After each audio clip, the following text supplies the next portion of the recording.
MDH biryani મસાલા, પારંપરિક બિરયાનીનો અસલી સ્વાદ। असली मसाले सच सच MDH નમસ્કાર, ટીવી9 સમાચાર સાથે હું છું જિજ્ઞાસા।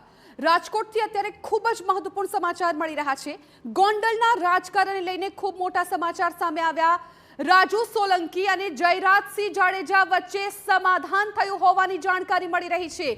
ખૂબ મોટા સમાચાર ગોંડલથી આજના દિવસના છે। રાજુ સોલંકીના પુત્ર અને ગણેશ જાડેજા વચ્ચે થયેલી બબાલ બાદ વિવાદ સર્જાયો હતો।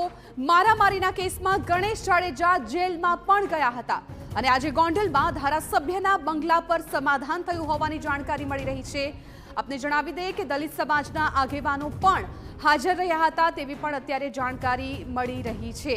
તો ખૂબ મોટા સમાચાર અત્યારે ગોંડલના રાજકારણમાંથી સામે આવી રહ્યા છે। એ તસવીરો પણ જુઓ કે જ્યાં સમાધાન થયા બાદ હાથ મિલાવતા જોવા મળી રહ્યા છે।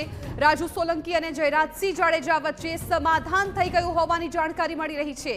રાજુ સોલંકીના પુત્ર અને ગણેશ જાડેજા વચ્ચે થયેલી બબાલ બાદ વિવાદ થયો હતો, પરંતુ બંને વચ્ચે હવે સમાધાન થઈ ગયું છે। ત્યારે બન્યું ત્યારે સામાન્ય ઉગ્ર બોલાચાલીનો મામલો હતો।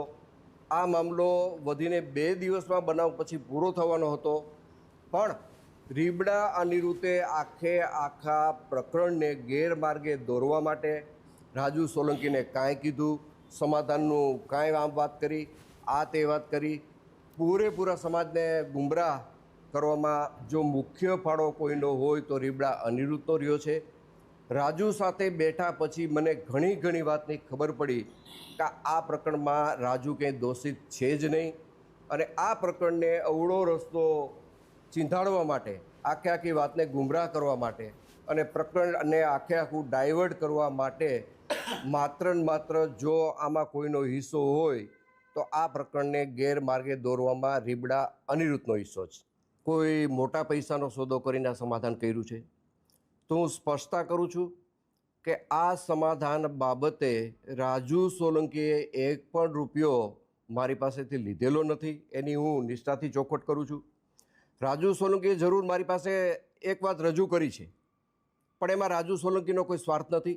રાજુ સોલંકીએ મારી પાસે એ વાતનો પ્રસ્તાવ મૂક્યો હતો કે હું અમારા સમાજની ગરીબ દીકરીના સમૂહ લગ્ન કરવા જઈ રહ્યો છું, સમાજ પાસેથી મારે ફાળો લેવાની ઈચ્છા નથી, તમે મને આ સમૂહ લગ્નમાં ભોજન સમારંભના ખર્ચમાં તમારે મને મદદ કરવાની છે અને આ ભોજન સમારંભ તમારે મને કરાવી દેવાનો છે, અને એમાં મેં રાજુને હા પાડેલી છે। બાકી રાજુએ કોઈ રોકડા પૈસાની વાત, કોઈ સમાધાન પેટે સોદાની વાત રાજુ સોલંકીએ મને ક્યારેય કરેલી નથી। રાજુ સોલંકી ક્યારે એક પણ પૈસાનો મારે વહીવટ થયેલો નથી। હું બધાને વિનંતી કરું છું કે આ પ્રકરણને અવળે રસ્તે દોરવા માટે, ગુમરાહ કરવા માટે જે વાતો સમાજની વચ્ચે મૂકવામાં આવે છે એમાં મૂળ મુદ્દો પૈસા છે। પૈસાની આ સમાધાનની અંદર કોઈ વાત નથી આવી। બાપુને સમાજના જે આગેવાન છે અમારા જુનાગઢ જિલ્લાના અને જે રાજકોટ જિલ્લાના 2-3 આગેવાન છે એને ગેરમાર્ગે આખા સમાજને દોર્યો, અને ગીતાબાનું રાજીનામું માંગવાનું, અને ગીતાબા રાજીનામું આપ્યા પછી અનુસિંહ જાડેજાના દીકરાને ચૂંટણી લડાવવાની આવી રીતના ગેરમાર્ગે સમાજને દોર્યો અને મને પણ દોર્યો। એટલે હું એની વાતમાં આવી ગયો કે આપણા સમાજના આમાં દલિત સમાજને કાંઈ લેવા દેવા નહોતું, પણ દલિત સમાજને ક્યાંક ને ક્યાંક દલિત સમાજના 2-3 રાજકોટ જિલ્લાના આગેવાન, 2-3 જુનાગઢ જિલ્લાના આગેવાન આખા સમાજને ગેરમાર્ગે દોર્યો। મારો સમાજ નિર્દોષ છે, મારા સમાજનામાં ક્યાંય દોષ નથી, સમાજે મને મદદ કરી છે, એ બદલ સમાજનો હું આભારી છું। પણ સમાજના 2-4 આગેવાન જુનાગઢ જિલ્લાના અને 2-4 આગેવાન રાજકોટ જિલ્લાના જે સમાજને ગેરમાર્ગે દોર્યો છે, અને આખું મને સૂચના દેવામાં આવી કે આપણે ગોંડલ જવું છે। અમે ગોંડલ આવ્યા, ગોંડલ આવી અને અમે જયરાજસિંહ બાપુની આબરૂ કાઢી, અને જે મનુષ્ય બાપુએ કીધું પ્રમાણે મેં બોલ્યા એવું વર્તન કર્યું। એ વર્તન કર્યા પછી વિષય પૂરો થઈ ગયો। સંવાદદાતા મોહિત ભટ્ટ આ મામલે વધુ જાણકારી આપવા માટે ફોન લાઈન પર જોડાઈ ગયા છે। મોહિત, આજના દિવસના ખૂબ મોટા સમાચાર ગોંડલથી સામે આવ્યા કે જ્યાં જયરાજસિંહ અને રાજુ સોલંકી વચ્ચે સમાધાન તો થઈ ગયું, પરંતુ જયરાજસિંહના ખૂબ મોટા આક્ષેપો અનિરુદ્ધસિંહ પર પણ જોવા મળ્યા।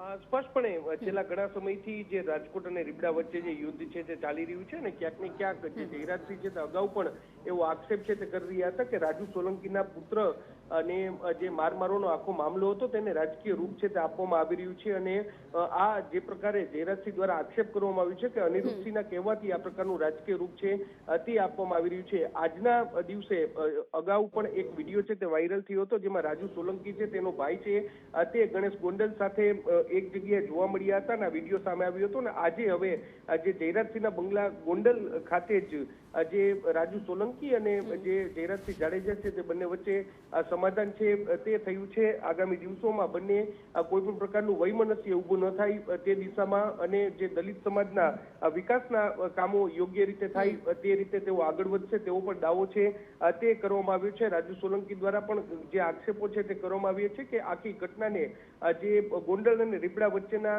યુદ્ધને કારણે એક અલગ દિશામાં છે તે લઈ જવામાં આવી હતી, પરંતુ હવે જે સત્યનું જે સામે આવ્યું છે ને બંને જે રાજુ સોલંકી અને જયરાજસિંહ છે તે બંને સમાધાન કરી દીધું છે. મોટી સંખ્યામાં અનુસૂચિત જાતિના લોકો છે તેઓ પણ આજે જે જયરાજસિંહ જાડેજા છે તેના ઘરે છે તે જોવા મળ્યા હતા ને જે રાજકીય રીતે પણ જે સ્થાનિક રાજકારણ છે તેમાં છેલ્લા ઘણા સમયથી જે પ્રકારે જે રાજુ સોલંકી દ્વારા વિરોધ કરવામાં આવી રહ્યો હતો તેને લઈને હવે આ એક મોટું સુખદ સમાધાન છે તે થયું હોય તેવું સ્પષ્ટપણે લાગી રહ્યું છે. મોહિત, અહીંયા સવાલ એ પણ થઈ રહ્યો છે કે જયરાજસિંહે જે રીતે સ્પષ્ટતા કરી કે રાજુ સોલંકીએ કોઈ પણ પૈસાની માંગણી નથી કરી, સમાધાન એમનેમ જ કરવામાં આવ્યું છે. સાથે સાથે અનિરુદ્ધસિંહ વિરુદ્ધ જે આક્ષેપો કર્યા છે અને રાજુ સોલંકીએ પણ હમણાં જે વાત સાંભળી તેમાં પણ કહ્યું હતું કે અમુક લોકો છે એ સમાજને ગેરમાર્ગે દોરી રહ્યા છે. એટલે આ તમામ બાબતોને હવે કઈ રીતે જોવી રહી, કેમ કે હવે રાજુ સોલંકી અને જયરાજસિંહ જાડેજા છે એ બંને એક જ બોલ બોલી રહ્યા છે. સ્પષ્ટપણે કારણ કે થોડા દિવસ પહેલા જ્યારે ગણેશ ગોંડલ અને જે રાજુ સોલંકીના ભાઈનો વિડીયો સામે આવ્યો હતો ત્યારે કેટલાક વિરોધીઓ છે તેમના દ્વારા જે દાવો છે તે કરવામાં આવ્યો હતો કે કરોડો રૂપિયા લઈ અને આ સમાધાન છે તે કરવામાં આવ્યું છે, પરંતુ આજે જ્યારે સત્તાવાર રીતે જયરાજસિંહના બંગલા ખાતે રાજુ સોલંકી અને જયરાજસિંહનું સમાધાન થયું તેમાં જે રાજુ સોલંકી છે તેમના દ્વારા દાવો કરવામાં આવ્યો છે કે કોઈ પણ પ્રકારની રૂપિયાની લેતી દેતી થઈ નથી, પરંતુ આગામી દિવસોમાં જ્યારે અનુસૂચિત જાતિના જે દીકરીઓ છે તેમના જે સમૂહ લગ્ન હશે તેમાં જયરાજસિંહ છે તે સહયોગ આપશે અને સમાજના વિકાસના કામોમાં જયરાજસિંહ છે તે સહયોગ આપશે અને તે જ બાબતને લઈને સમાધાન છે તે કરવામાં આવ્યું છે. મારામારીની વાત હતી, રાજુ સોલંકીના પુત્રનું અપહરણ કરીને તેને મારવાનો મામલો હતો ને તેમાં ગણેશ ગોંડલ છે તે જેલમાં પણ ગયા હતા અને આ જ બાબતને લઈને બંને વચ્ચે મનદુખ થયું હતું, પરંતુ કેટલાક લોકો છે તેમના દ્વારા તેમને રાજકીય રૂપ છે તે આપવામાં આવ્યું અને તેને કારણે આ વિવાદ છે તે વકર્યો હતો. ગોંડલમાં પણ જે પ્રકારે દલિત સમાજની મોટી એક સભાનું આયોજન થયું હતું અને એક પ્રકારે વૈમનસ્ય ઊભું થાય તે પ્રકારની પરિસ્થિતિ છે તે ઊભી થઈ હતી. તેની વચ્ચે હવે જ્યારે બંને આગેવાનો છે તેમના દ્વારા સમાધાન કરી લેવામાં આવ્યું છે તે સ્થાનિક સ્તરે ખૂબ જ મોટી બાબત છે. જોવાનું રહેશે કે આગામી દિવસોમાં તેના રાજકીય રીતે કયા પ્રકારના પ્રત્યાઘાતો સામે આવે છે. જી બિલકુલ મોહિત, આભાર સમગ્ર માહિતી બદલ. તો એક સમય બંને સામસામે આરોપ પ્રત્યારોપ કરતા હતા, પરંતુ હવે અત્યારે ખૂબ મહત્વપૂર્ણ અને મોટા સમાચાર એ સામે આવ્યા છે કે બંને વચ્ચે સમાધાન થઈ ગયું છે. MDH કિચન કિંગ મસાલા રસોડામાં હોય તો આપણે કાંઈ પણ બનાવી શકીએ છીએ. રીંગણાનો ઓળો, બટેટા ફુલાવર, ભીંડી મસાલા અને બીજું ઘણું બધું. MDH